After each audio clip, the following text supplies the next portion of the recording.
that's another piece of like what Floyd has done with his money after his fight career. Now, there is the lawsuit that Floyd is in with Showtime, and I don't think Al Heyman's a part of the lawsuit, even though he blames Al Heyman in a lot of the lawsuit for stealing his money.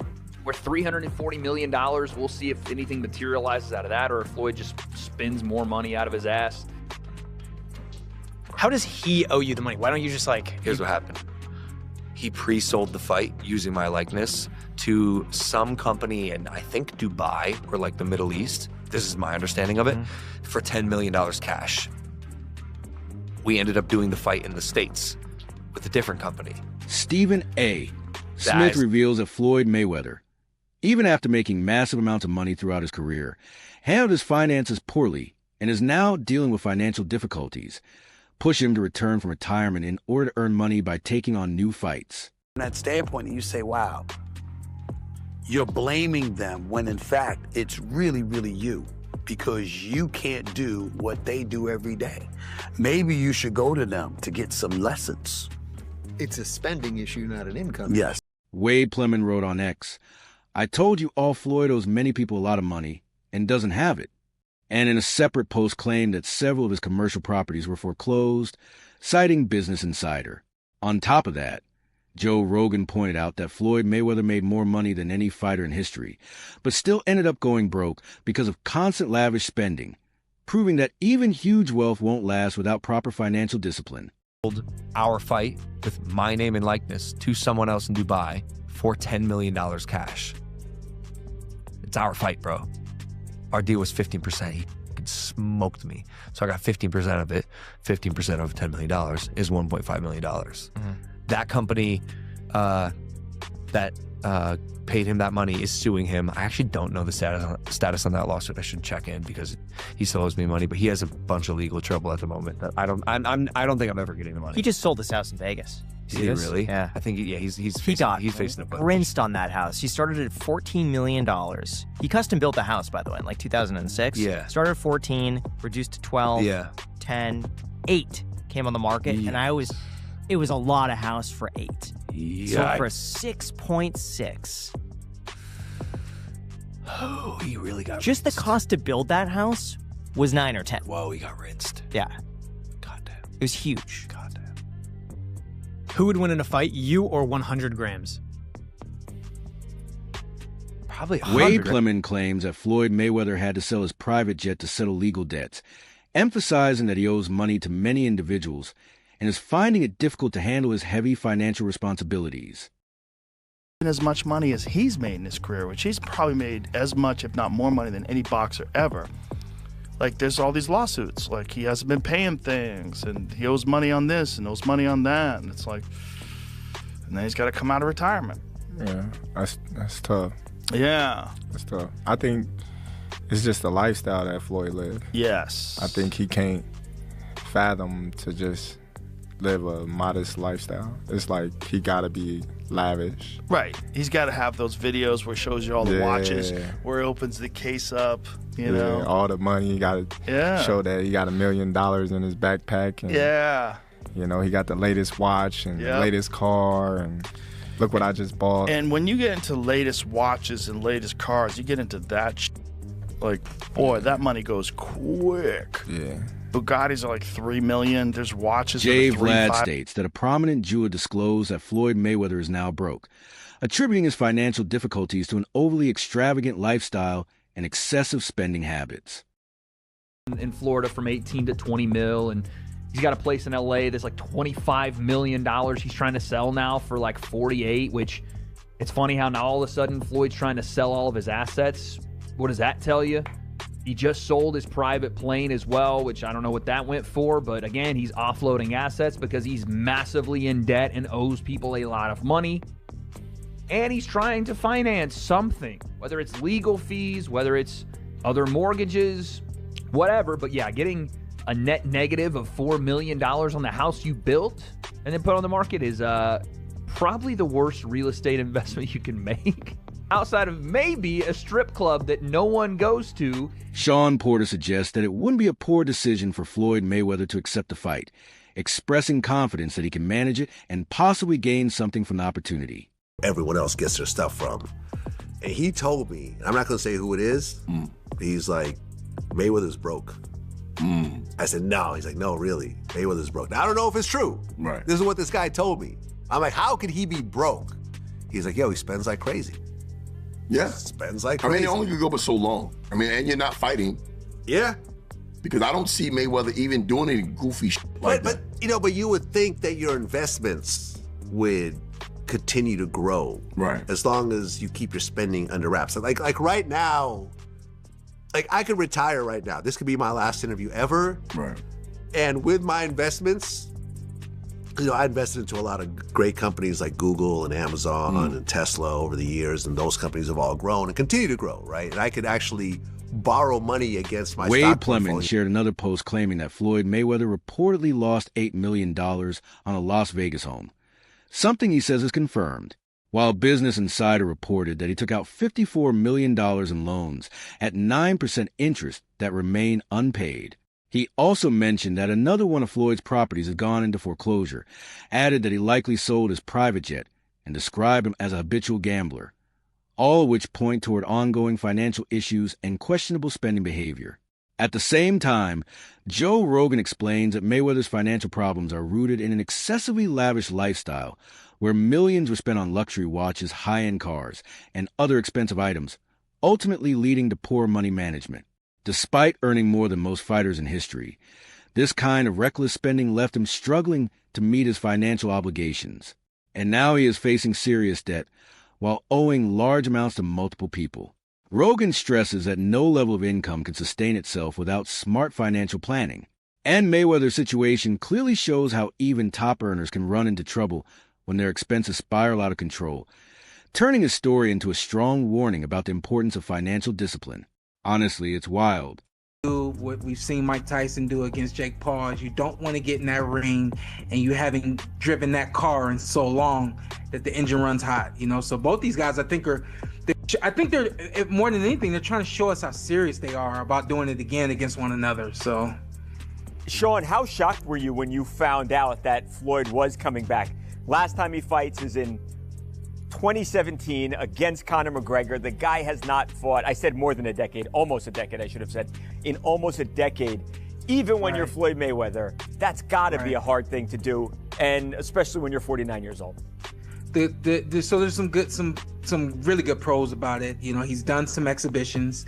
He's shown that he still has the abilities that he's had. They're clearly not what they used to be, but they're still there. DJ Vlad says that the financial situation of Floyd Mayweather is surprising given the massive amount of money he earned throughout his career, adding that even simple long-term investments like common stocks could have helped him build lasting wealth.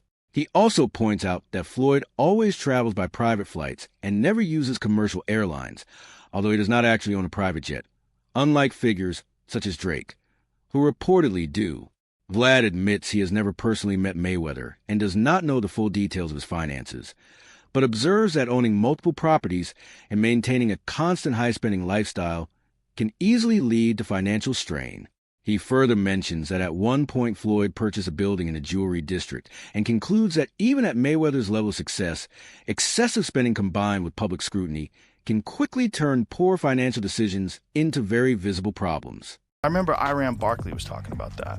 Iran Barkley, when he was in his prime, was hanging out with all these professional athletes, and everybody was getting diamond-crusted chains and this and that, and he was keeping up with these people. Like, you got to keep up with the Joneses. And he just found himself, draining all of his money. He was talking about it like that was the biggest detriment to him being able to save any money. Mm-hmm.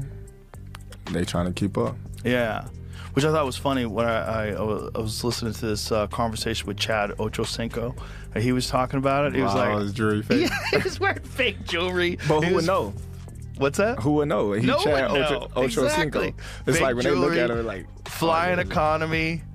He was sleeping at the stadium, so he didn't have to pay for an apartment. So smart. Wade Plemen explains that Floyd Mayweather has poorly managed his finances since retiring with lawsuits involving Showtime, ongoing debts, and legal expenses reportedly forcing him to liquidate assets such as his private jet and several properties.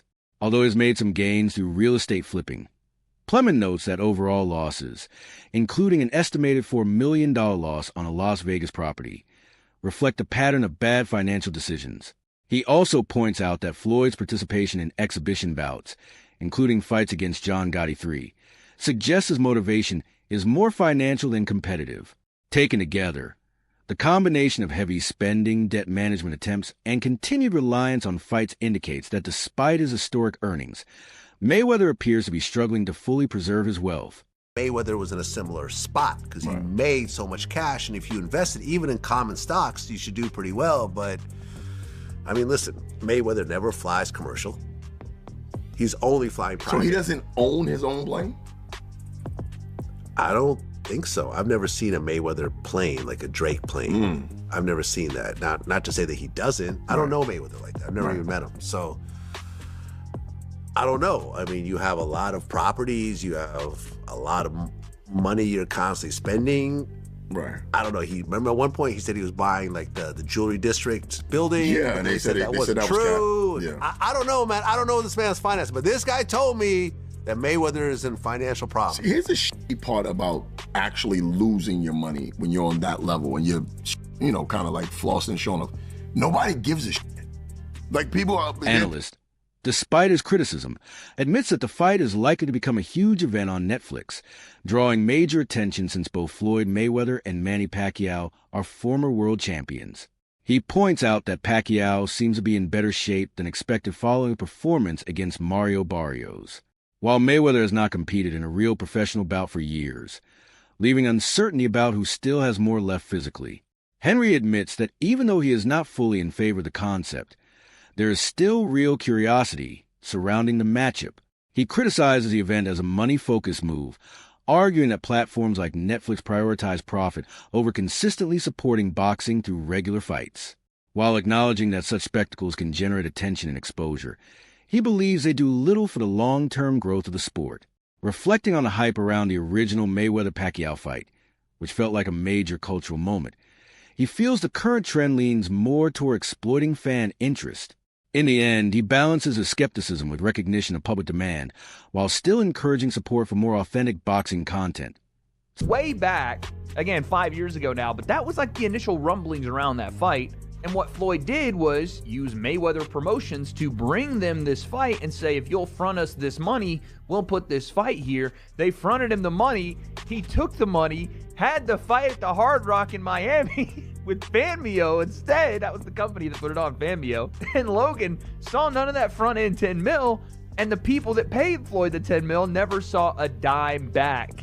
It's nasty work what he did. But this has been like one of Floyd's MOs, is that he leverages his fight name or his quote-unquote assets, and which is what, a lot of wealthy people do. They leverage their assets to take out bigger loans or, whatever. But Floyd does it in such a reckless way that no one ever sees return on it. He just takes money. It isn't a loan. He's stealing. He didn't have provisions in place. I've talked about this, ad nauseum over the last couple of years, but the fact that we actually get some details on this from Logan is hilarious. Our deal was 15%. He smoked me. So I got 15% of it. 15% of $10 million is $1.5 million. Mm-hmm. Also, yeah, the fact that Logan agreed to 15%, he's got that manager, Jeff, who says, I make the big deals. He got absolutely rinsed on that deal. But also, Graham has some important information about Floyd Mayweather and, again, his, I wouldn't say shitty business dealings, but how bad he is with money. Let's keep listening. Company that paid him that money is suing him. I actually don't know the status on that lawsuit. I should check in because he still owes me money, but he has a bunch of legal trouble at the moment. That I don't think I'm ever getting the money. He just sold his While some analysts argue that the upcoming 3-fight deal could ultimately benefit Floyd Mayweather, their reasoning is not limited to the fights alone. Each opponent involved in these exhibition bouts, including Mike Tyson, carries huge global appeal and is capable of drawing massive attention on its own. Tyson, in particular, has a worldwide fan base that guarantees any event he is part of will generate significant buzz well beyond traditional boxing audiences. Because of this level of star power, these matchups are expected to produce substantial financial returns for Mayweather, with some analysts suggesting it could help offset losses from earlier business decisions and past financial mismanagement.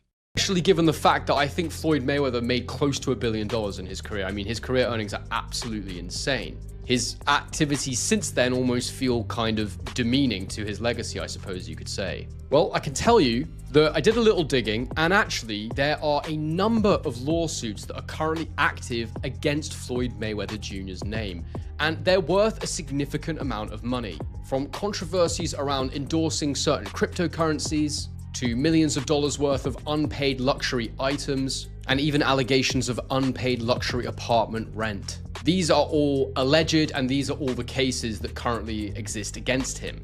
There's no record of some kind of settlement, and as far as I know, a lot of these are ongoing. To add to that, Mayweather even lodged his own case against Showtime, and he did that this year, reportedly seeking damages of $340 million.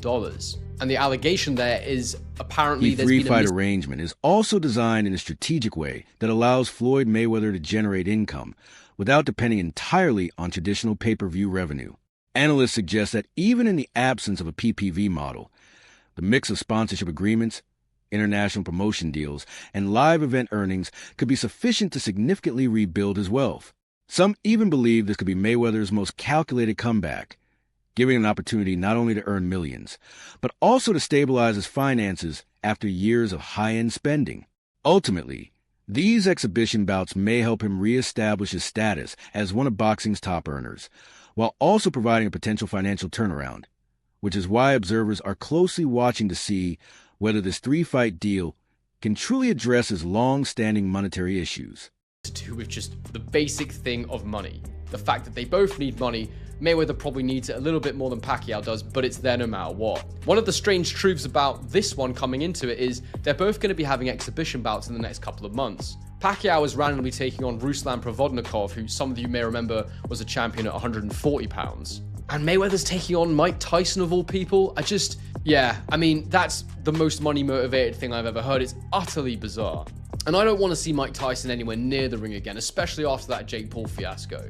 This whole thing's incredibly weird. I don't like it. I'm a proper boxing fan, and these fights to me, this OAP stuff they've got going on when they bring back these old fighters for one more go at each other, it's just not something that I particularly enjoy. Now look, it's going to be on Netflix. Shawn Porter commented that the Jake Paul versus Mike Tyson exhibition was truly remarkable, drawing huge attention and an impressive audience. However, he believes the upcoming high-profile clash between Floyd Mayweather and Manny Pacquiao will not generate the same level of excitement or crowd engagement. Porter argues that Jake Paul has a rare ability to energize fans and create a spectacle that extends beyond traditional boxing appeal. He suggests that not every fighter can match that kind of influence or audience connection. While Mayweather and Pacquiao are both legendary names in the sport, Porter emphasizes that modern fight entertainment is increasingly driven by personalities who can actively engage and mobilize fans, which is an area where Jake Paul stands out. This, he explains, shows that in today's boxing landscape, drawing power is shaped not only by in-ring skill, but also by how well fighters connect with their audience. First of all, the fact that he's fighting Mike Tyson, I like that. Why? Because I'm a big Mike Tyson fan. And look, bro, you really can't take it with you. You know what I mean? These guys have an opportunity to be on Netflix and be seen by 40, 50 million people in the fight, in the first fight with Mike Tyson. That's huge.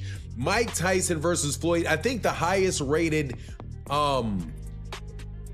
show that has been on television, boxing match that has been in the last, since Ali, probably, definitely since the days of when ABC was showing things. Over 100 million people watched Mike Tyson fight Jake Paul.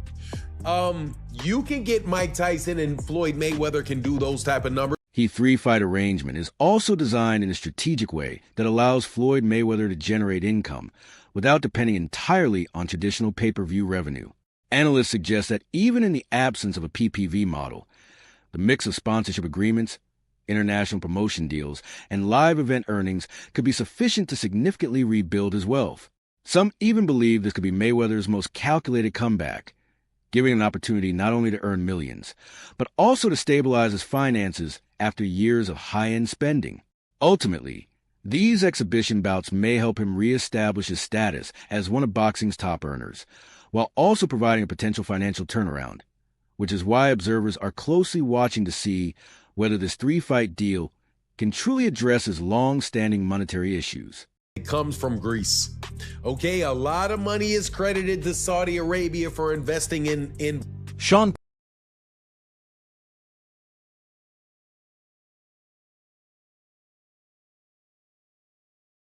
and Jake, and that did like 108+ million people. And then I think Terrence and Canelo did like 40-something million people. Huge audience, obviously, but not even half of Mike and Jake. Do you think it's ultimately gets a massive audience? Again, because it is too. If you've got Netflix, you can watch this thing for free. You don't got to shell out $100 for a pay-per-view. Does this knock out the 108 that Tyson and Paul did? That's asking a lot, right? That's asking a lot, because you have a Jake Paul that's crossed. He brings a different kind of crowd. Yeah. Floyd's touched that crowd. Manny, of course, has touched that crowd. But I don't think they're going to pull in 108. Yeah. They 100%, without a shadow of a doubt, they'll do more than 40. I can see them doing maybe 60, 80. But 100 is a little hard to imagine. But it is Netflix. That's it for today's video. Stay tuned until next time. That's it for today's video. Stay tuned. Until next